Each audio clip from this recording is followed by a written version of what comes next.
আমি তো গৌরবের হয়ে যুদ্ধ করছি। আপনার কি শুনতে চান? আপনার কি শুনতে চান আমার সেই দুঃখের কাহিনী?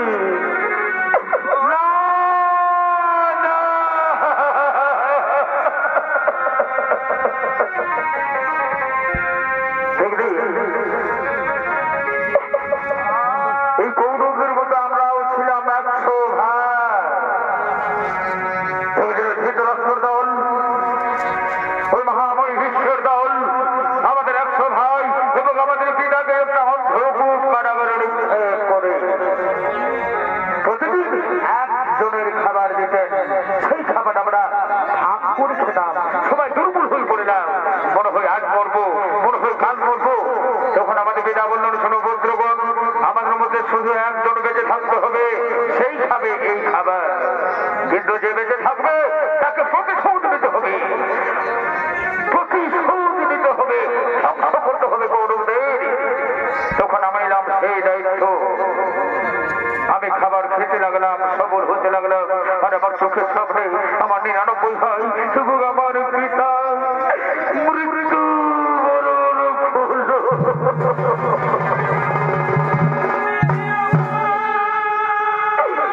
তাদের অস্থি দিয়ে তৈরি করলাম পাছা। যুধিষ্ঠির পাছা খেলতে ভালোবাসত, আর পাছা খেলাই হলো কৌরব পাণ্ডবদের বিরোধ। পাছা খেলাই হলো দ্রৌপদীর বস্ত্রহরণ। পাছা খেলাই হলো পাণ্ডবদের 12 বছর বনবাস, 1 বছর অজ্ঞাতবাস। পাছা খেলাই হলো মহা কুরুক্ষেত্রের যুদ্ধ।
আমি সেনাপতি করেছিলাম আমাদের পিতামহ ভীষ্ম, কিন্তু উনিও অর্জুনের মানে জর্জরিত হয়ে আর স্মরণ সজ্জায়।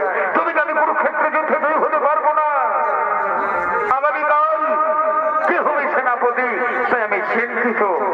দাদা আমি একটা কথা বলতে পারি, আগামীকাল কুরুক্ষেত্রে যুদ্ধের সেনাপতি হবে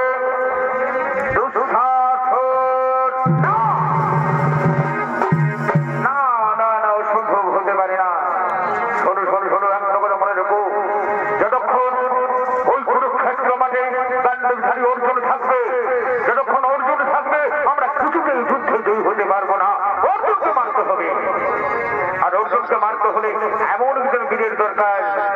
আমি মনে মনে স্থির করেছি সেই মহাবীর হলো অর্জুনের চির প্রতিদ্বন্দ্বী আমার প্রিয় মিত্র অঙ্গরাজ কর্ণ। খুব সুন্দর প্রস্তাব, খুব সুন্দর প্রস্তাব। এই প্রস্তাবে আমরা সমর্থন আছে, তাই এসো আমরা সবাই মিলে ডাকি অঙ্গরাজ কর্ণ।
আপনাদের মহান আলু ঝলমল রঙ্গমঞ্চে অভিনয় করে দেখাচ্ছে ওস্তাদ বিধানচন্দ্র সোহেল।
অংশগ্রহণ করার জন্য কিন্তু গুরুদেব কৃপাচার্য গুরুদেব দ্রোণাচার্য আমাকে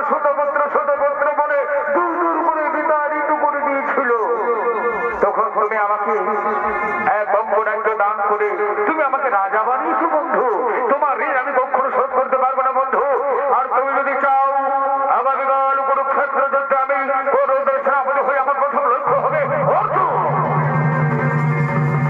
অর্জুনের মাথা কেটে আমি তোমার গলাও মেরে দেবো। এই কথা শোনার জন্য আমি অপেক্ষা করেছি মিত্র, এই কথা শোনার জন্য আমি তো অপেক্ষা করেছি। আমি যদি তুমি যদি এটাই চাও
তুমি এ কথা কি বলছো মাতা? আমি তো জানি অধীরথ মোর পিতা, মাতা মোর রাধা। এছাড়া আমি তাও জানি মাতা, কোন ভাগিনী মাতা আমাকে জন্ম দেওয়ার পর, কোন ভাগিনী মাতা আমাকে জন্ম দেওয়ার পর নদীর জলে ভাসিয়ে দিয়েছিল।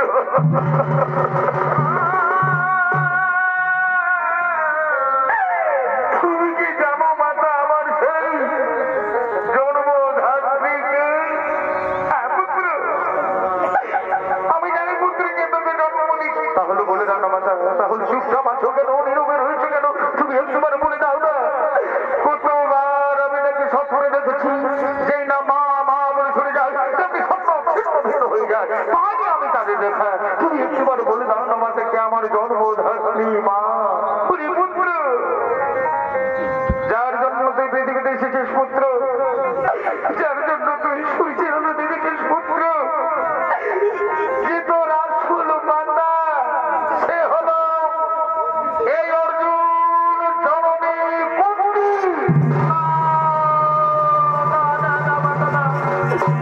আমি বিশ্বাস করতে পারছি না পুত্র, না মাতা, এই কথা আমি কিছুতেই বিশ্বাস করতে পারবো। বিশ্বাস কর বাবা, আমি তোকে জন্ম দিয়েছি, তুই আমার প্রথম সন্তান, তুই আমার প্রথম সন্তান। পঞ্চঘাতা পঞ্চ পাণ্ডু তোর নিজ ভ্রাতা মা। তুমি আমার মা, তুই আমার জন্ম দিয়েছ মাতা। মা মা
আমরা ভালোবাসি।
সত্যি সত্যি আমি কুমারী অবস্থায় তোকে জন্ম দিয়েছিলাম, কিন্তু পুত্র লোক লজ্জার কারণে বাধ্য হয়ে আমি তোকে নদীর জলে ভাসিয়ে দিয়েছিলাম পুত্র।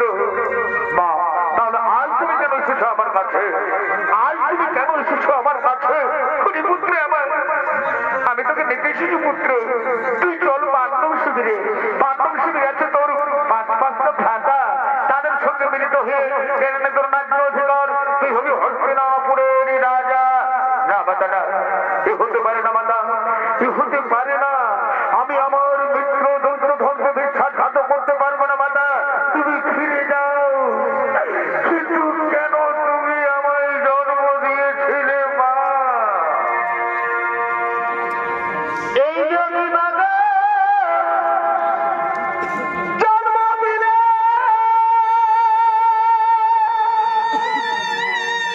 আমায় কোলে তুলে নালাইলে,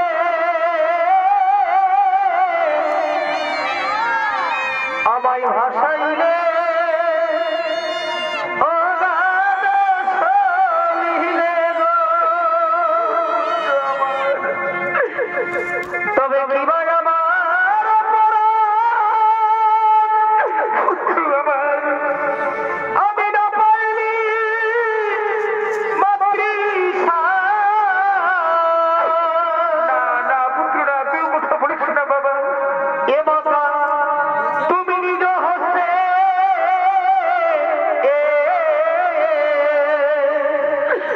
পুত্র আমার, তুমি নিজ হস্তে করিলে হরণ গো। এই ধন্য ধন্য মায়ের এ মাতা, কেন অন্তিম কালে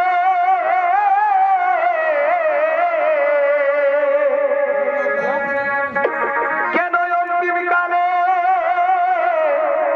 দিলে দর্শন গো। এই ধন্য ধন্য মা, তুমি চলে যাও। আজ একটু পরে শুরু হবে কুরুক্ষেত্রের মহাযুদ্ধ, অর্জুনের সঙ্গে আমার মহাযুদ্ধ। তুমি চলে যাও মাতা, বিদায়।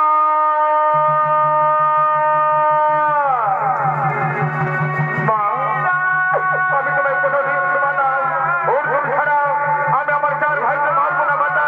অর্জুন ছাড়া আমি আমার চার ভাইকে মারবো না মাতা। অর্জুন ছাড়া আমি আমার চার ভাইকে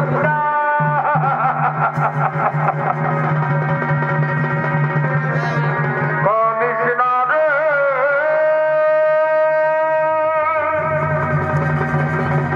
বুঝলে বয় কান্না শির খেলা এই তো জীবন। বিদায় বিদায় পুত্র, বিদায় বিদায় পুত্র।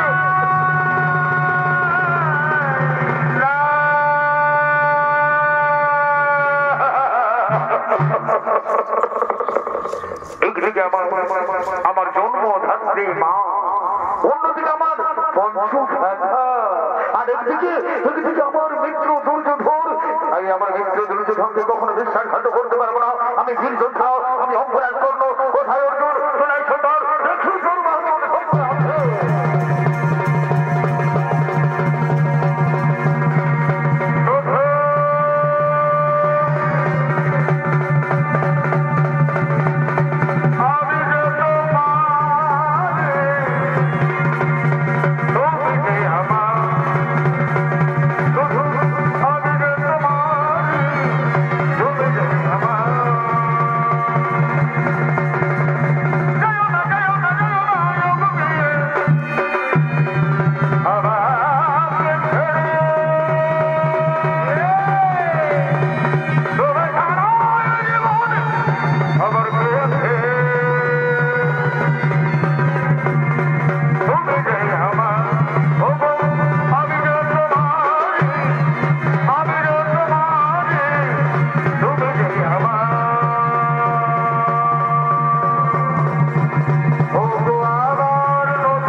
কি ভুল করেছিলাম? আমি আমার চার ভাইকে মেরেছিলাম, এক্ষুনি আমি আমার চার ভাইকে মেরেছিলাম। আমি যে আমার মাতাকে কথা দিয়েছি অর্জুন ছাড়া আমি আমার চার ভাইকে মারবো না। আমি তোমাদের জীবন দাম দিলাম।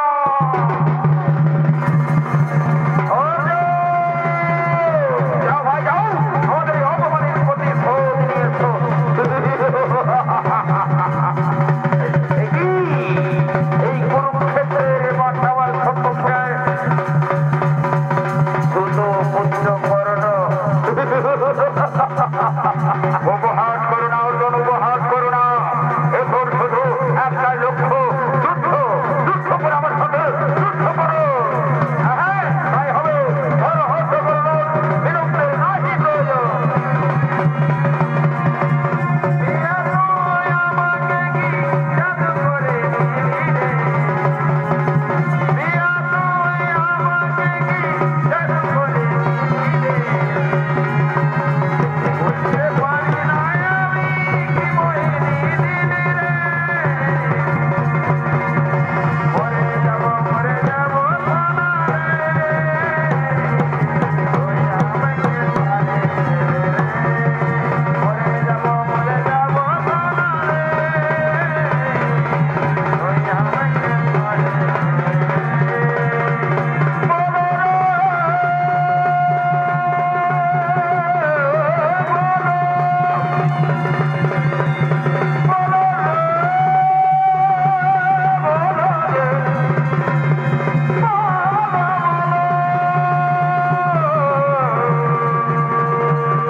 গুরুদেব পরশুরামের অভিশাপ।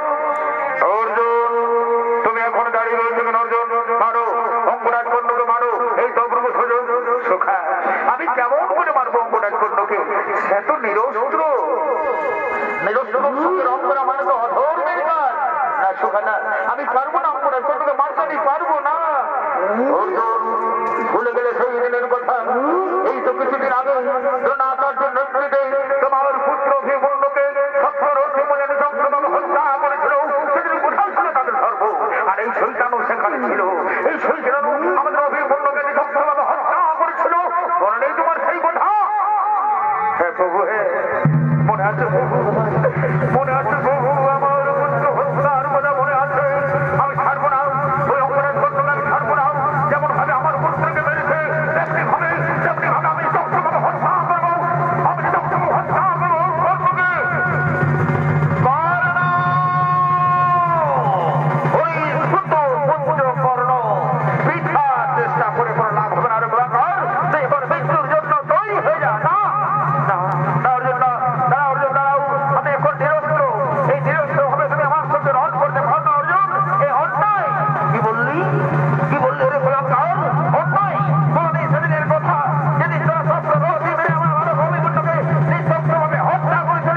কুরুক্ষেত্র যুদ্ধে কৌরবদের পক্ষ থেকে আর কোন শক্তি নেই। এরপর আমরা অনায়াস আমরা আমাদের কুরুক্ষেত্র যুদ্ধ জয় করতে পারবো।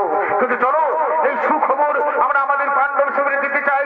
দাদা, আমরা যুদ্ধে জয়ী হয়ে গেছি। দাদা, আমরা যুদ্ধে জয়ী হয়ে গেছি। অঙ্গরাজ কর্ণে নিথর দেহ কুরুক্ষেত্র মাঠে পড়ে রইলে, আর দিকে মাতা কুন্তি করুণা অর্থনাথে চিৎকার করতে করতে কাঁদতে কাঁদতে ছুটে আসছেন।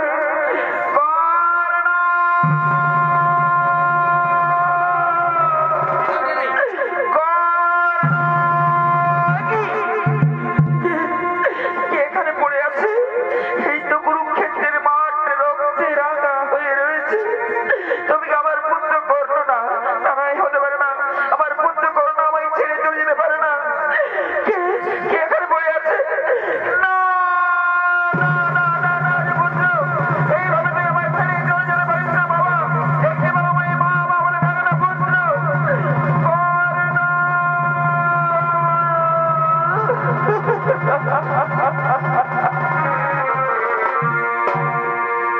এ হাই রে